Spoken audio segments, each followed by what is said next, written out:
believe already picking up an elimination there. You do see it there on your screen. Now, those crash pads in the inventory could use them to disengage. There's a couple players here in retail. He definitely needs to get out of this, but today is going to be about challenge for the throne. We've got old players like Benji, like Mongrel, like Savage here today as well, but you've got newer players like Artox, like Deox, like Realish, unfortunately falling there. We'll see how they're going to adapt to the meta with the crash pads being used. Artox going in and getting into a little bit of a 1v1v1. I don't know if he wanted to take this fight initially, but now the crash pad in, shots going through. He does get some damage off, does get some nice tags. He does pick up the elimination on the Deox, and he picks up another one as well. That's two big elims for him, and that's so good because right now, the only way to get points is getting eliminations.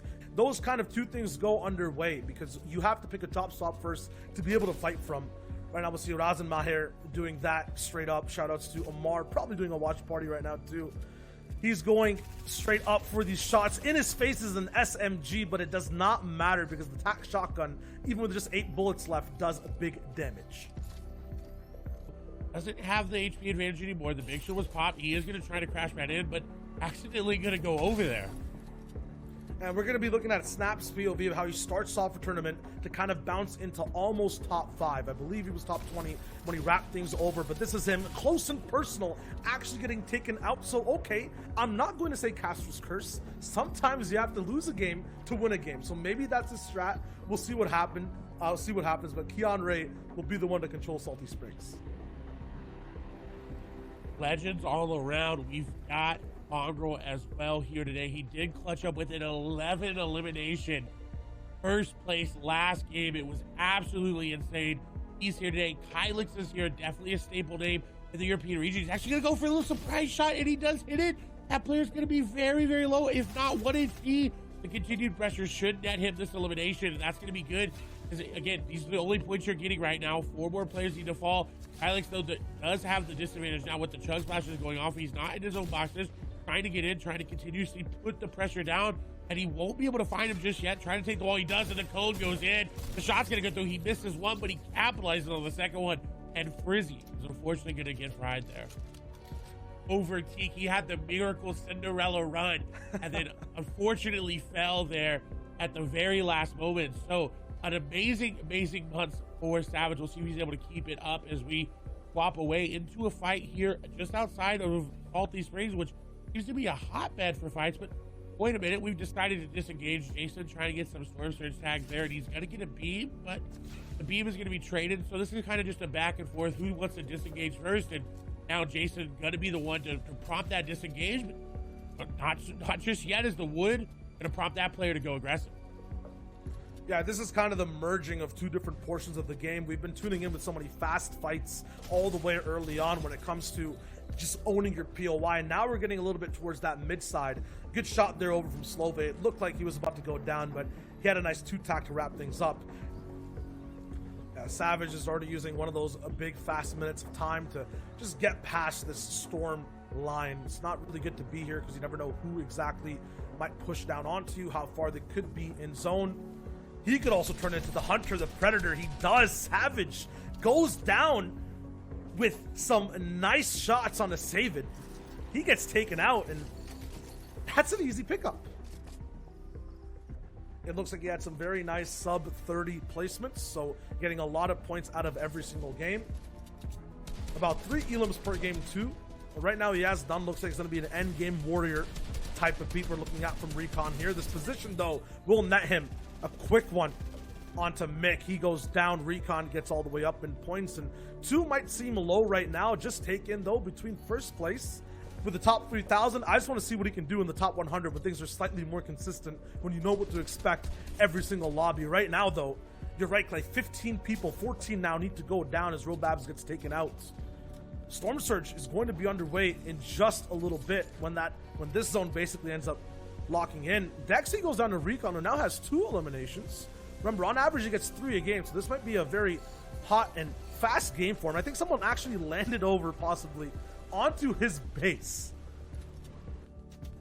he's in big trouble because you say this is towards the top side of the dam. That's where people basically have to be right now, though. Look at the zone. It's all the way on the top left. Yes, Hen, nice elimination, but how much time are you spending? I understand Storm Surge, not that far above it, just about 100, 136. Have to get higher. He's stuck there too, wasting a little bit more time.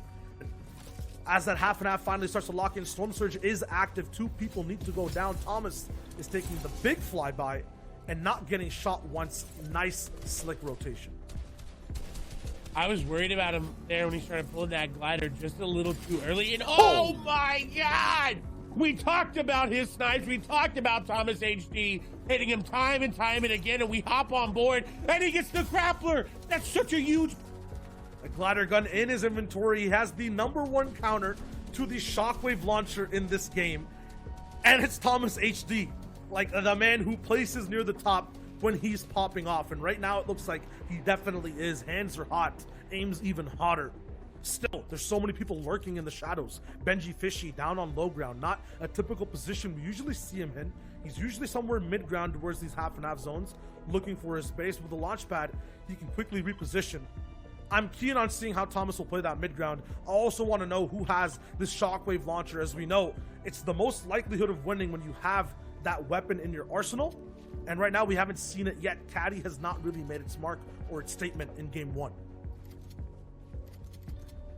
It has not, but it will definitely make its mark in the end game, as well as that authority POI, right? It's got Jules' glider gun there as Benji looking to try to recycle something there. Is unfortunately going to get shot out. He's just waiting.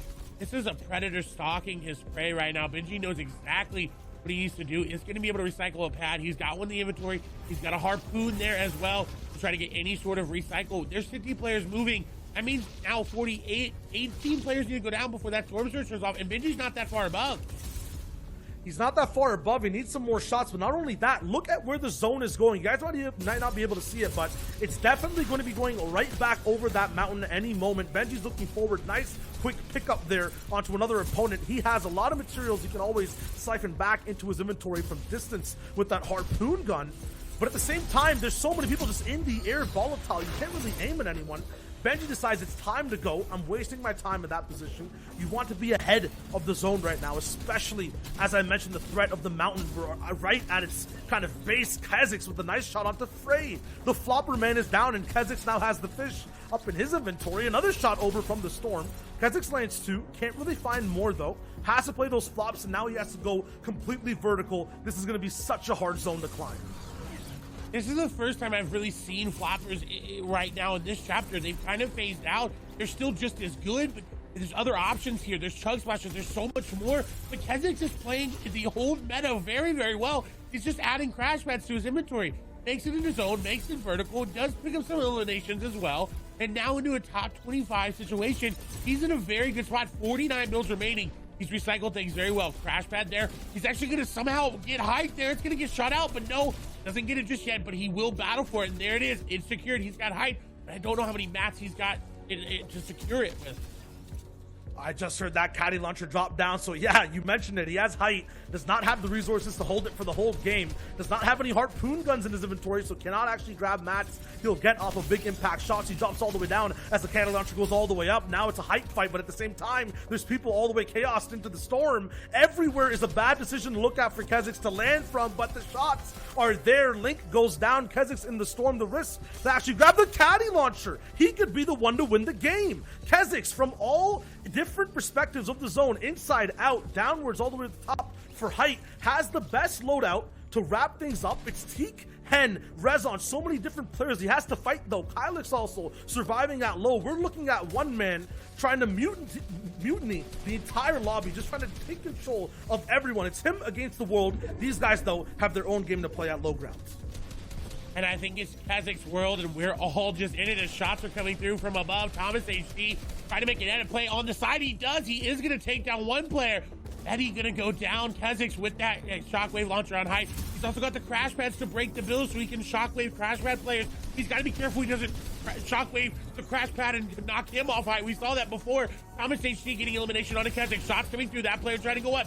They're going to go down. Keswick has still got the shockwave. 16 rockets in the inventory. He can continue just to throw players in zone just like that. Shots coming through. That's Thomas HD there with the grappler. He's continuously moving back in his zone. The shockwave, not that much as Thomas in a 1v1. Oh, he's going to get shot from outside zone. Keswick shot him in his zone. Hin going to be in a 1v1. Shots go through. Keswick does get the white tag, and I think he's going to be able to pick up the victory round. He hits the Renegade on his way out. A GG, well played.